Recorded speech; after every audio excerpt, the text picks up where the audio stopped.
My name is Corinne.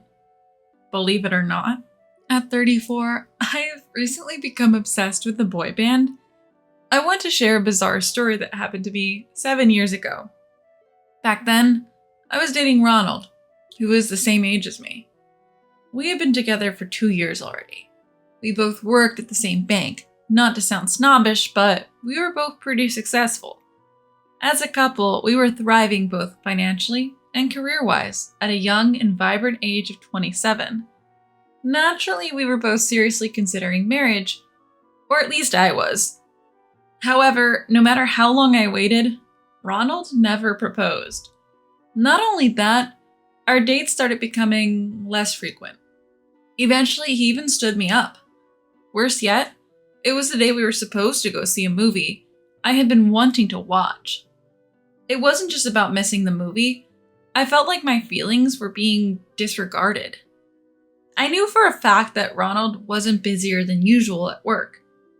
If anything, his career seemed to be on a decline, especially compared to his colleagues.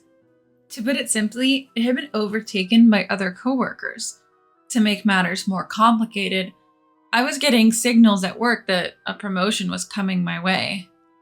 I couldn't help but think, am I going to hurt Ronald's pride with my promotion?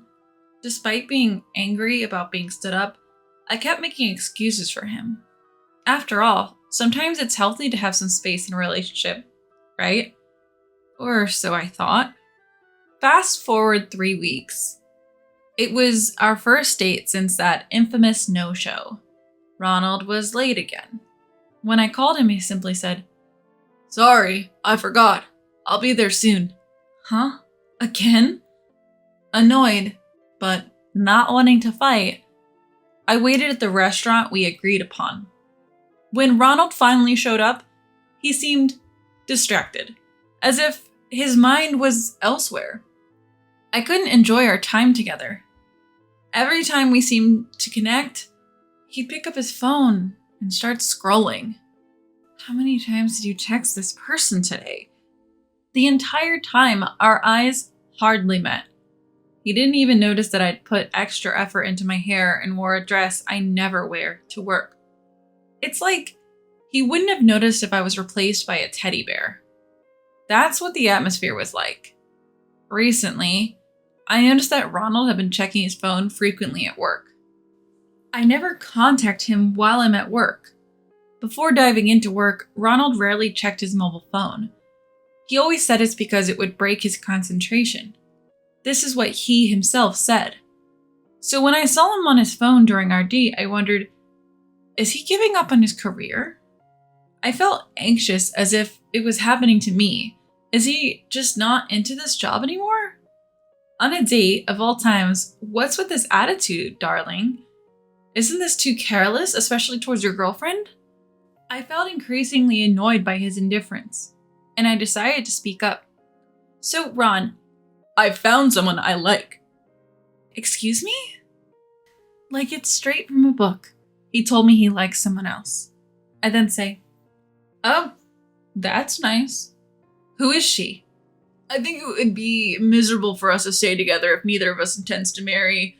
It's better if we're with someone we actually like." It seemed he didn't realize how absurd it was to say he'd found someone else. What he says boils down to, I've been keeping a marriageable woman at my side with no intention to marry. "I'm sure you understand." "No, I don't understand. At all." I replied without missing a beat. My tone was harsh. Anger took over me. Ronald seemed slightly taken aback. "What do you mean you found someone else? A coworker?" I started peppering him with questions like a child. He stammered. "I have a right to know. Are you just interested in her, or is this someone you already are involved with?" I didn't want to say it. Was he two-timing me? I felt torn between wanting to forget him and the fact that I still had feelings for him. I hated myself for not being able to despise him completely. "No, I haven't cheated on you." I felt somewhat relieved. He wasn't lying. So is he infatuated with someone? Naturally, I asked Ronald about that as well. Then Ronald dropped a bombshell. "I've realized I won't be able to advance further in my career, so I'm considering an arranged marriage with someone from a good family background. What? I was speechless. I never expected him to say something like that. Any remaining feelings I had for Ronald vanished. You know, my older brother left home because he couldn't get along with our parents. They have high hopes for me and I want to meet their expectations, but I can't do it alone anymore. Marriage might be the answer. Maybe climbing another ladder somewhere else, he tried to explain. Ronald always acts like such a goody two-shoes, who's all about family values, and I was getting tired of it. Who does this guy think he is? Even though we're the same age, all I see now is a man who's not even a lover anymore.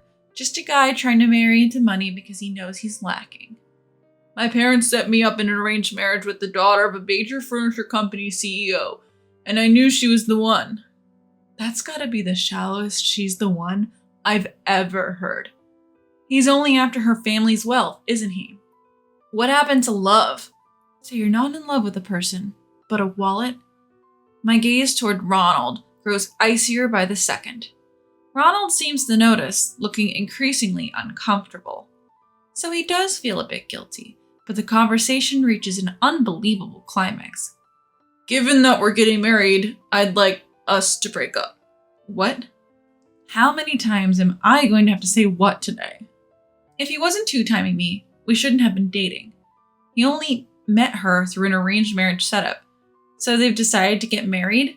This might have happened among old nobility who married without ever having dated, but we're in the 21st century now. What's going on? Did your family time travel or something? So you're not even dating her, but you're getting married? Well, our parents said yes, so they told me to break up with you, Corin. Parents? Again? How old are you? How obedient can you be? I'm getting frustrated. But then it strikes me. I've heard a similar story recently. As Ronald begins to falter, I crack a smile. I'll break up with you, but you have to introduce me to her right now. You at least know her contact info, right? He looks panicked, not knowing what I'm thinking. If you don't, I won't break up with you. I press on. I would happily break up with him, but I had my suspicions. If I'm right, and I'm pretty sure I am, I concealed a grin as I imagined what would happen next. And indeed, despite Ronald's objections, I succeeded in getting him to call over his arranged marriage partner. Ronald suddenly stands up, looking past me. I realized his arranged partner must have arrived and quickly turned around. I burst into laughter, clutching my stomach. I know it's not ladylike, but I couldn't help it. His arranged partner also recognizes me and exclaims, Corin? Oh, I knew it. I was thinking this sounded familiar. There aren't many heiresses in this neighborhood having arranged marriages, you know. Laughing heartily, I approach my arranged marriage partner, take her hand, and guide her towards our table. Ronald, looking utterly confused, keeps repeating, What? What? Frederica, you didn't say no yet? In response to my comment, Frederica, my arranged marriage partner, or should I say, just Frederica, stomps her feet and says, I've been saying I really don't want this. You should just tell the truth, I suggest. What if they object? Frederica replies. Watching our exchange, Ronald interrupts. Hold on. What's going on? Why are Miss Frederica and you, Corin, chatting like you know each other? Are you acquaintances? Sisters. What?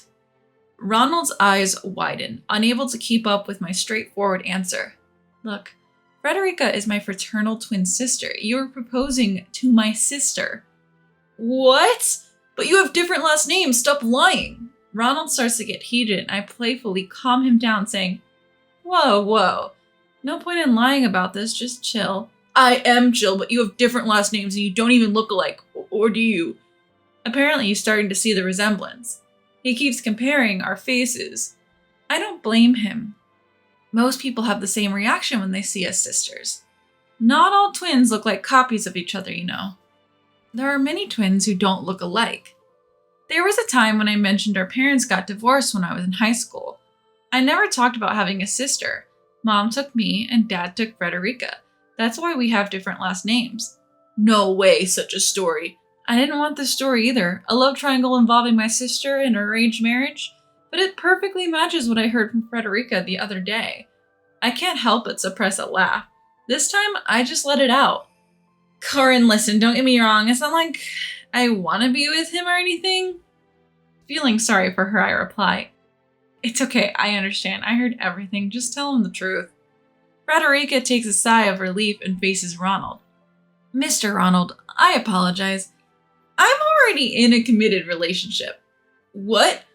Ronald's mouth stays open as if it's broken. He just repeats, "What?" losing all vocabulary.